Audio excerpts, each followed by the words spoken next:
When the Dreamcast was released in November of 1998, The Rock was winning the WWE title in a tournament final against Mankind at Survivor Series. When the very last PlayStation 2 was produced in Japan in December 2012, CM Punk was in the midst of an epic 434-day championship run after taking the title from one Alberto Del Rio the previous year. 14 years is a long time in wrestling, and it's a long time in gaming too. Yeah. Off game! During this 6th console generation, those who enjoyed combining the two noble pastimes of playing games and watching muscular men pretend to fight had plenty to keep them occupied. Some of the sweaty highlights of the era included WWE SmackDown Here Comes the Pain, WWE Day of Reckoning, and Def Jam Vendetta, but we're not looking at those today. That's right, we're being negative Nancies this time around, or should that be negative Nunzios, and bringing you the absolute worst examples of wrestling gameplay to darken the PS2, Xbox, GameCube, or Dreamcast. We're using Metacritic review scores as a guide and taking the user score into account in the case of a draw.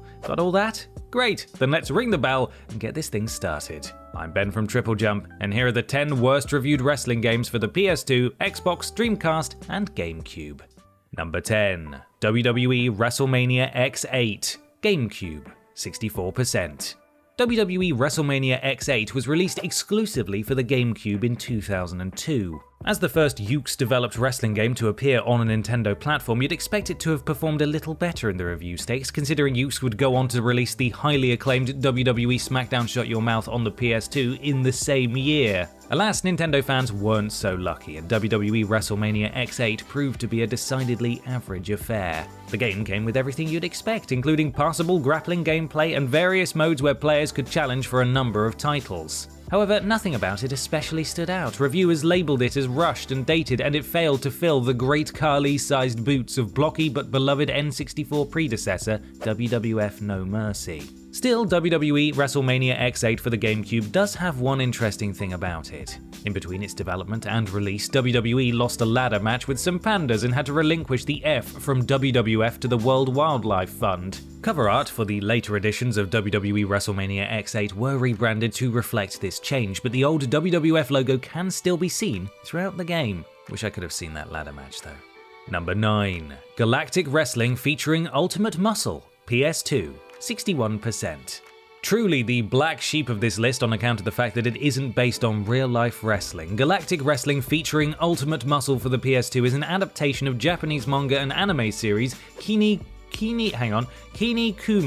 Yes, Kinnikuman tells the story of a prince from a planet of superheroes who must enter a wrestling tournament to prove his worth, and features some decidedly over-the-top character designs. The video game sounds great on paper, a wrestling game where all of the characters are extraterrestrial superheroes with near unlimited power, but in practice, it came up a bit short. Many reviewers appreciated the zany characters and outrageous moves, but the short-lived single-player and unremarkable gameplay stopped Galactic Wrestling from winning any titles. Even more maligned was the game's omission of a couple of features that had long since become wrestling game norms, namely a career mode and the ability to create your own wrestler. The first was a missed opportunity because it could have informed unfamiliar Western players with who the hell all these crazy characters were and why they were fighting. The second was a missed opportunity because, well, just imagine the beautiful monstrosities you could have created. Still, if you want to see a man with abnormally large lips battling it out in a ring situated in an outstretched stone hand, you're not going to find it anywhere else, so you better play this one. Number 8. Legends of Wrestling 2, GameCube, 59%.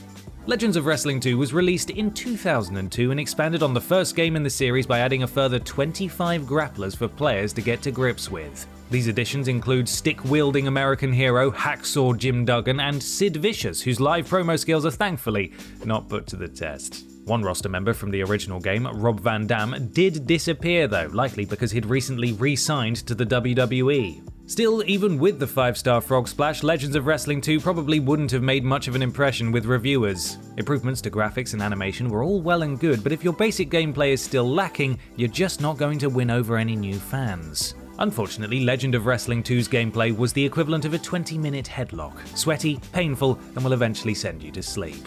The GameCube version of the game scored the lowest due to slowdown issues and some missing interview content, but we do have a more interesting factoid regarding version differences. Did you know that the European versions of the game featured some exclusive UK wrestling stars? These included Big Daddy and Giant Haystacks. Forget your Bret Harts and Ricky Steamboats, these guys were proper athletes with Proper appetites, big boys, let's go. Number 7. TNA Impact, PS2, 58%.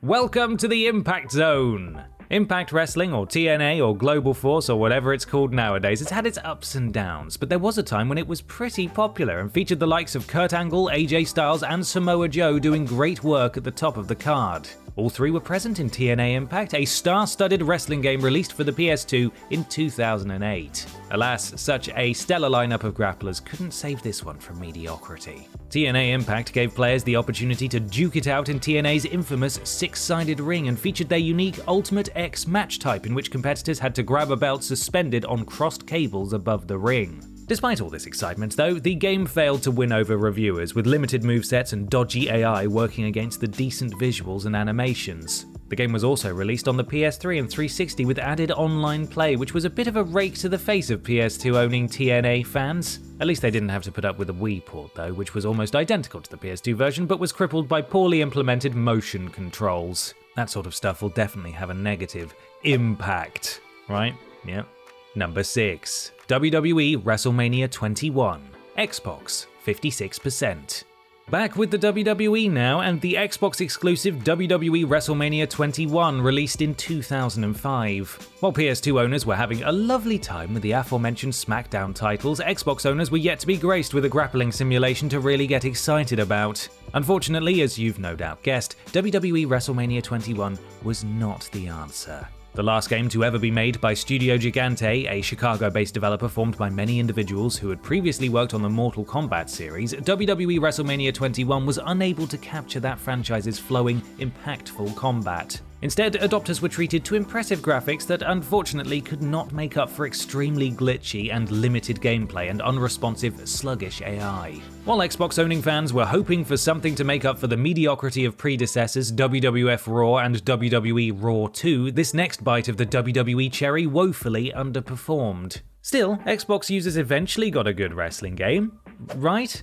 Well, not really. WWE WrestleMania 21 was the chunky console's last WWE game, and there wasn't much else to choose from either. Basically, if you wanted a decent grappling experience on the original Xbox, we hoped you liked hip-hop. Number 5. Showdown Legends of Wrestling, PS2, 55%. Faring slightly worse than its predecessor in the overall standings is Showdown Legends of Wrestling. Released in 2004 for the Xbox and PS2, a GameCube version of the game was also planned but ultimately cancelled. Showdown Legends of Wrestling is the third game in the series, and adds yet more revered grapplers and sports entertainers to its roster. The most prominent of these new additions was undoubtedly the colourfully tasseled Wildman Ultimate Warrior, but legends like Randy Savage and Ravishing Rick Rude would keep wrestling purists happy too. Also, featuring a tutorial fully narrated by Bret the Hitman Hart, there really was a lot to appeal to old-school wrestling fans here. Unfortunately, plodding gameplay, unintuitive controls, and numerous stability issues that saw the game regularly lock up and crash all ensured that only the most blindly dedicated fans would be able to find much enjoyment. It's a shame, because there was definitely huge potential in the series, and this final iteration had some authentic, old-school presentation, cool, licensed music, an all-time great roster, and some great visual flair. But by that I mean it looks very nice. Ric Flair is not in this game. Number 4. Legends of Wrestling, GameCube, 50%. Oh dear, when an entire trilogy is in a list of 10 worst reviewed games, you know you have problems. The original Legends of Wrestling was released on PS2 and GameCube in 2002, with the PS2 version faring slightly better with reviewers. Before we tell you about what it got wrong though, let's briefly talk about the positives. The fact that this series survived for 3 games just goes to show how appealing the idea Legends of Wrestling was. With dignitaries like Jerry Lawler and the Von Erichs tempting older fans who remember the territory days, and the likes of Hulk Hogan and the Legion of Doom holding huge worldwide name recognition to this day, Legends of Wrestling provided the opportunity for nostalgic wrestling fans to relive the glory days in a way that a WWE licensed game just wouldn't do. It's a shame that fumbled implementation harpooned such a great idea. The signs were plain to see in this first entry, with reviewers lamenting repetitive gameplay, animations that lacked personality, and load times that were almost as long as an Undertaker entrance. I'd like to say that Legends of Wrestling found its feet with later iterations, but you've seen the rest of this video, so you know the truth.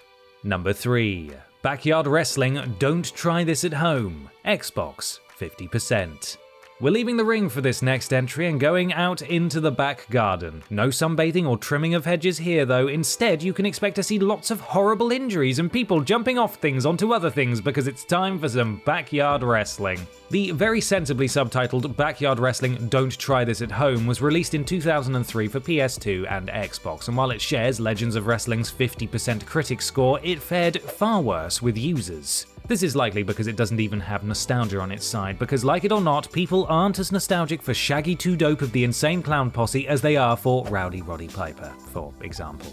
Sorry, Shaggy. That's not to say Backyard Wrestling doesn't have at least one name that will be known to the well-rounded wrestling appreciator, but even Sabu can't change this one from being a bit of a mess. Sloppy controls and a distinct lack of polish make backyard wrestling difficult to have any fun with, and when you consider its premise is throwing people through furniture in gardens, truck stops, slaughterhouses, and strip bars, that's actually quite the achievement. Oh, I get it. Don't Try This at Home was referring to the actual game. Very clever.